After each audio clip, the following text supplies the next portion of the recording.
नमस्कार विद्यार्थी मित्रांनो, BK प्रवीण देसले चॅनलमध्ये सर्व पालक व विद्यार्थ्यांचे स्वागत आहे. या चॅनलवर 5वी ते 10वी मॅथेमॅटिक्स या महत्त्वाच्या विषयासोबत इतर विषयांचाही व्हिडिओ अपलोड करत आहोत. तर चॅनलला सबस्क्राईब करा आणि सोप्या भाषेतील अभ्यासाचा लाभ घ्या.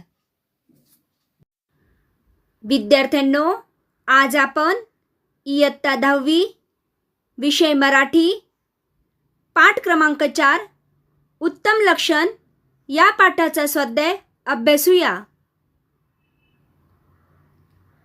प्रश्न 1. आकृत्या पूर्ण करा. संत रामदास यांनी विचार करून करायला सांगितलेल्या गोष्टी. 1. अपकीर्ती सांडावी. 2. सत्कीर्ती वाढवावी. 3. सत्याची वाढ दृढ धरावी. कधीही करू नयेत अशा गोष्टी. उत्तर 1. पुण्यमार्ग सोडू नये. 2. पैज किंवा होड लावू नये. 3. पापाच्या मार्गाने पैसा मिळू नये. 4. असत्याचा अभिमान बाळगू नये.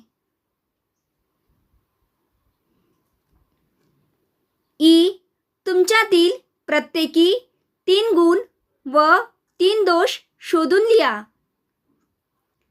गुण, दोष. उत्तर. गुण. 1. मी रोज व्यायाम करतो. 2. मी खोटे बोलत नाही. 3. मी आईला कामात मदत करतो. दोष. 1. मला चटकन राग येतो. 2. मी ताटात अन्न टाकतो. 3. माझे अक्षर चांगले नाही. प्रश्न 2. खालील व्यक्तींशी कसे वागावे असे संत रामदास म्हणतात. तोंडाळ. तोंडाळाशी भांडू नये. संत. संत संग खंडू नये. प्रश्न 3. खालील गोष्टींबाबत कोणती दक्षता घ्यावी ते लिहा. गोष्टी, दक्षता. 1. आळस. आळसात सुख मानू नये. 2. परपीडा. परपीडा करू नये. 3. सत्यमार्ग. सत्यमार्ग सोडू नये. प्रश्न 4. काव्य सौंदर्य. खालील ओळींचे रसग्रहण तुमच्या शब्दात लिहा. जनी आर्जव तोडू नये. पापद्रव्य जोडू नये. पुण्यमार्ग सोडू नये कदाकाळी. उत्तर. आशय सौंदर्य. उत्तम लक्षण या श्री दासबोधातील एका समासामध्ये समर्थ रामदासांनी गुणसंपन्न आदर्श व्यक्तिमत्वाची महत्त्वाची लक्षणे सांगितली आहेत. त्यापैकी उपरोक्त ओळीमध्ये 3 लक्षणांचा उहापोह केला आहे. काव्य सौंदर्य. समाजात वावरताना व्यक्तीने कोणते आचरण करावे हे सांगताना संत रामदास म्हणतात. लोकांचे मन मोडू नये. लोकांनी केलेली विनंती धुडकावू नये. उलट जनभावनांचा आदर करावा. तसेच वाईट मार्गाने संपत्ती साठवू नये.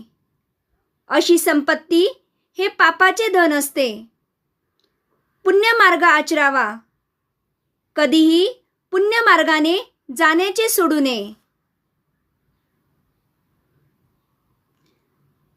भाषिक वैशिष्ट्ये.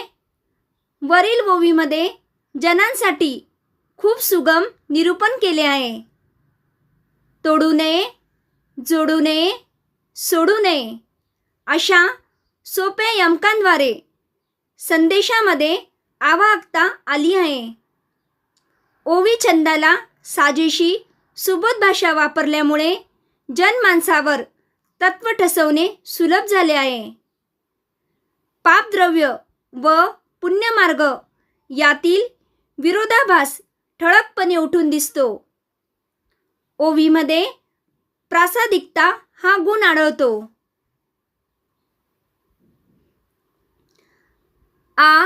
सभेमध्ये लाजू नये, बाष्कळपणे बोलू नये या ओळीतील विचार स्पष्ट करा.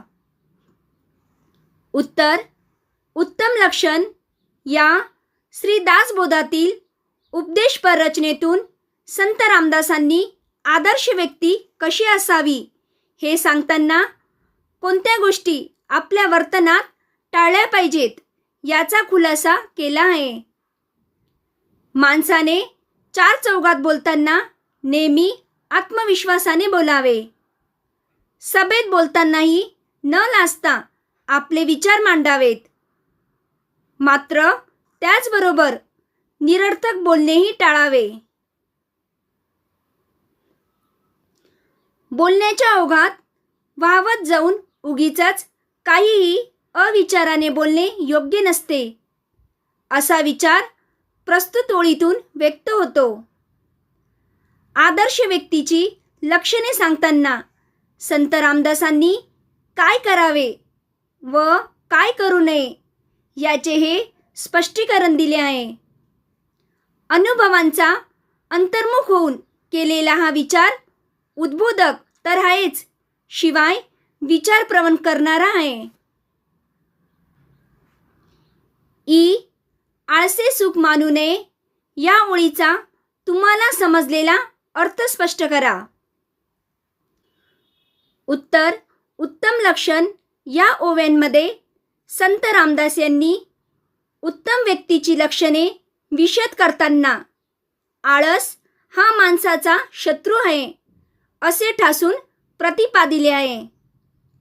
आळस हा माणसाच्या अंगी असलेला दुर्गुण आहे. आळसामुळे कार्य करायला उत्साह राहत नाही व त्यामुळे बरीच कामे खोळंबून राहतात. आळसे कार्यभाग नसतो या समर्थ रामदासांच्या उक्तीमध्ये हेच तत्व सांगितले आहे. माणसाच्या मनाला जे षडविकार जडतात त्यात आळस हा एक विकार आहे. दैनंदिन कामांमध्ये आळसाला स्थान देऊ नये. आळसामुळे प्रगती खुंटते, भविष्य अंधारते.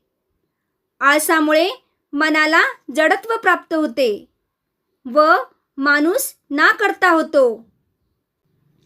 आळशी माणसाला समाजात मान मिळत नाही.